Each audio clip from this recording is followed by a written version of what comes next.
Welcome. So in this lesson, we're going to be going through exact values of circular functions. To help us through all this theory here, we're going to be referring to a presentation here, and hopefully this allows us to visualize what's going on. Okay, so we've seen the unit circle before. We know that we're dealing with an angle of theta here, and you can also see that this point here has these coordinates. My x value is my cos, my y value is my sine, and you can see that here as well. This is my y value, which is sine. This is my x value, which is cos. What we're going to be filling out is this table here, which is in your notes, and it's actually pre-filled for you, and that means you can just pay your utmost attention to this right here. I have 100% of your attention right here. We're going to be filling out these with the exact values. And exact values correspond to different angles. So 0, pi on 6, pi on 4, pi on 3, and pi on 2. So there are exact values which correspond to each of these angles. We've actually seen the exact values for the angle 0 and pi on 2 in previous lessons. In this lesson, we're really going to be concentrating on pi on 6, pi on 4, and pi on 3. We're going to be introducing these. So we're going to be finding the exact values for sine, cos, and tan. So sine is my y value, cos is my x value, and then tan is sine over cos. So we're going to be finding all of these exact values. Let's just remind ourselves how exactly this works again. So as I change my theta value, my sine and cos changes, and as you can see there, that's obvious because the coordinate changes here. So as you can see, it changes. Okay, so let's begin, and let's begin by looking at the exact values which correspond to an angle 0. It looks like this. So as you can see here, I have the coordinate 1, 0. So my cos is 1, which is quite clear here, and my sine is 0, which also you can quite clearly see that the sine is going to be 0 here. So that means I put a 1 here, I put a 0 here, and then my tan is going to be 0 divided by 1, which is just 0. So we put a 0 there just to denote the tan. The next angle we have to concern ourselves with is pi on 6, which is 30 degrees. So let's now get that angle up. So this is the angle pi on 6 here. And as you can see now, our sine is a half and our cos is the square root of 3 on 2. So it's going to have these coordinates right here. If we were to divide these coordinates, we would end up with 1 over the square root of 3. So that's going to be our tan value. Let's now move on to our next angle, which is going to be pi on 4, which is 45 degrees. So as you can see here, I'm changing my theta value. And this one is going to have a sine value of 1 over the square root of 2, and it's going to have a cos value of 1 over the square root of 2. So this is very nice. They're the same. And that means we can write it like this. And if they're the same and we divide them by each other, that means it's going to be 1, because if I divide a number by itself, it's just going to be 1. And that's why our tan is going to be 1. Next, pi on 3, which is 60 degrees. So let's change this again. And as you can see, now I have pi on 3. The y length, or the sine length now, is the square root of 3 on 2, and the cos length, or the x length, is a half. So we're going to give it these coordinates, and if we were to divide this, so a half divided by the square root of 3 on 2, what we're going to end up with is the square root of 3, and that's going to be our tan value. And then last, the one that we have seen before, which is pi on 2, which is 90 degrees, is going to be right here. And as you can see this time, I'm going to have a sine which is 1. My cos is going to be 0, and if I was to go 1 divided by 0, it's going to be undefined. So our tan here is undefined. So we have just covered the exact values for the first quadrant, but obviously each of our quadrants have their own exact values. Now what we're going to learn very soon is that it's really useful if you can commit to memory the exact values for the first quadrant, because then the rest of the exact values can just be found using our symmetry properties. I'll be showing you different techniques on how to memorize these. But my favorite technique is just brute memorization. You just sit down one day and you just try to remember the first quadrant.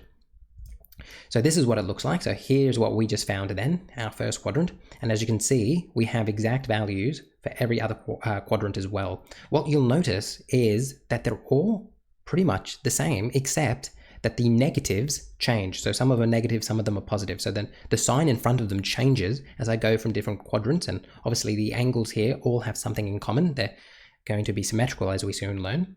But yes, if you just memorize the first quadrant, everything else will make sense, because then we can use the symmetry properties that we learned in previous lessons to help us figure out which ones are positive and which ones are negative. But as you can see here I have negative the square root of 3 on 2.5, Over here, I have the square root of 3 on 2.5 as well. So the only difference is that half, that negative. The only difference is that negative. These ones are the same. The only difference is negative. These are the same. The only difference is the negative here. And then this is going to be the same as this one. The only difference is that both of these are negative, and it goes on. So as you can see here, we can use these symmetry properties to help us figure out the exact values of the other quadrants. What's really necessary is you just memorizing the first quadrant once. Okay, so with all that being said now, let's go back to our notes. So as you can see here, you've already got that table filled out for you. And over here, you also have the first quadrant. So you've got the first quadrant here. And I just think it's really useful for you to commit this to memory. I think that's the best way to go about it, just committing it to memory. I will be showing an alternative very soon, but all right, so the diagram above shows the exact values for the angles in the first quadrant. All other quadrants can be found by symmetry. Perfect. Now, another way of doing this, instead of just brute memorizing the first quadrant, is to use special triangles. So let's now go through what those special triangles are. So there are two special triangles. One special triangle helps us get the exact values for pi on 6 and pi on 3, and the other special triangle helps us get the exact values for pi on 4. Let's begin by going through this one right here, and I just want you to follow along at first. Don't write anything down because I'm going to rub things out. I'll tell you when to write things down. So this is an equilateral triangle. Each length is 2. If it's equilateral, we can also say something about the angles. Remember, a triangle adds up to 180 degrees, and if it's equilateral, all the angles are going to be equal. So that means they're all going to be 60 degrees, and we want to write that in radians, so we're going to say it's pi on 3. This is going to be pi on 3, and then let me just zoom out here. This is also going to be pi on 3. You might also want to just make a note to yourself, pi on 3 is 60 degrees, just in case you're curious. All right, now what I'm going to do now is I'm going to cut this in half. So let me just get rid of this for the time being. I'm going to cut this triangle in half. If I cut it in half, this now is going to have a length of 1 here, a length of 1 here.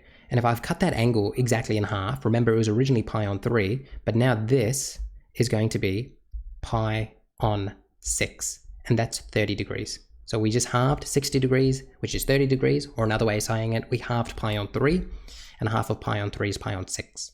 All right, we're now just going to rub out this, and now we just need to figure out the length of this right here. If we use Pythagoras here, if we know this is 2 and this is 1, after we do the whole big Pythagoras thing, we find out that this is going to be the square root of 3.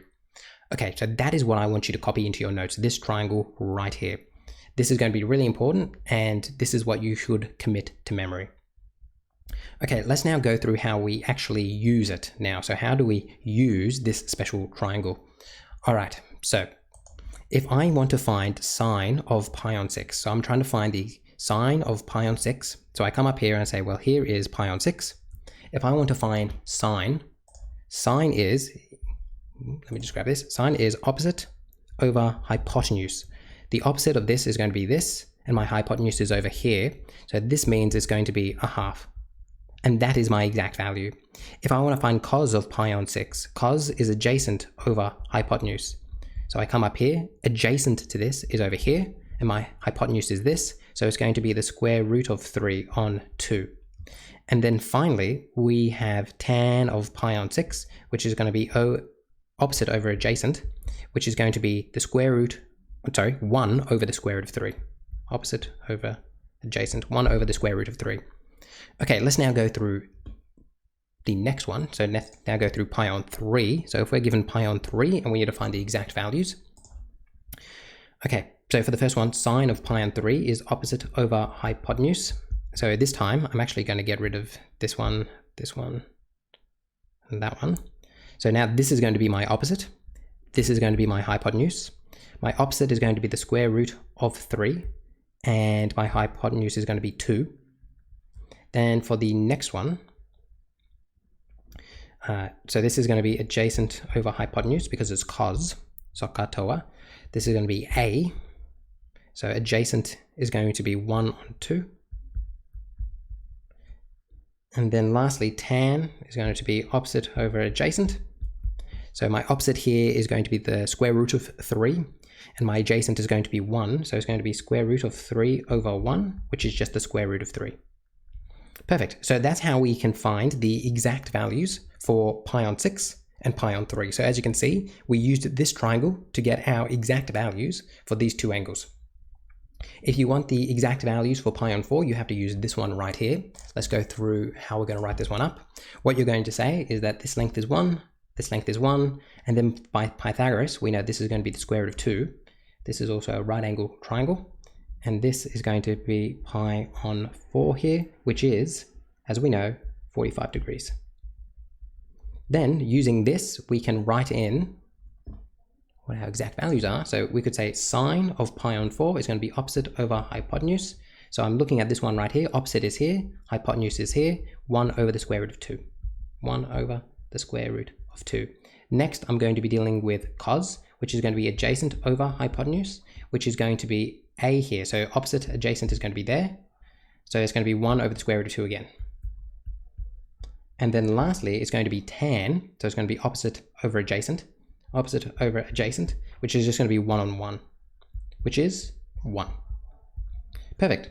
So what have we covered in this lesson?